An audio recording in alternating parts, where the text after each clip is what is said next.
சொரக்காய் பருப்பு கூட்டு செய்கிறதுக்கு 2 பங்கு துவரம் பருப்பு, 1 பங்கு சிறு பருப்பை எடுத்து நல்லா கழுவிட்டு வந்துடலாம். நான் சொரக்காய் வந்து பெரிய பெரிய பீஸாக கட் பண்ணி வச்சுருக்கேன். அப்புறம் வந்து 20 சாம்பார் வெங்காயம், 15 பல்லு பூண்டு, 1/2 ஸ்பூன் வந்து பெருங்காயத்தூள், 1/2 ஸ்பூன் மஞ்சத்தூள், ஒரு 3 மீடியம் சைஸு தக்காளி, நான் காஞ்ச மிளகா போட்டுக்கிறேன். உங்கள் விருப்பம் பச்சை மிளகா வேணால் போட்டுக்கோங்க. உப்பு போட்டு நான் விசில் விட்டு நான் 2 விசில் விட்டு தான் எடுக்க போகிறேன். எடுத்தாச்சு. இப்போ எண்ணெய் ஊற்றி கடுகு, சீரகம், கருவேப்பிலை, காஞ்ச மிளகா, வெங்காயம் போட்டு நல்லா வதக்கிக்கிறலாம். நல்லா பாதி வதங்கின பிறகு நம்ம வேக வச்ச சொரக்காய் பருப்பு கூட்டை எடுத்து இதில் நல்லா ஊற்றிக்கிறலாம். ஊற்றி நம்மளுக்கு எவ்வளோ தண்ணி வேணுமோ அவ்வளோ தண்ணி ஊற்றி ஃபுல் ஃப்ளேமில் வச்சு நல்லா ஒரு 5 நிமிஷம் கொதிக்க வச்சோன்னா நல்லா குறைஞ்சி ஒரு சுற்று குறைஞ்சிரும். கொதித்து ஒரு சுற்று குறைஞ்சிரும். இப்போ நம்ம கொத்தமல்லி தூவி அடுப்பை ஆஃப் பண்ணிக்கிறலாம்.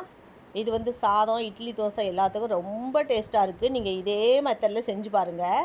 சொரக்காய் வந்து சின்ன சின்னதாக போட்டோன்னா விசில் வைக்கும்போது கரைஞ்சி போயிடும். அதனால் சொரக்காய் நல்லா பெரிய பெரிய பீஸாக போட்டுக்கோங்க.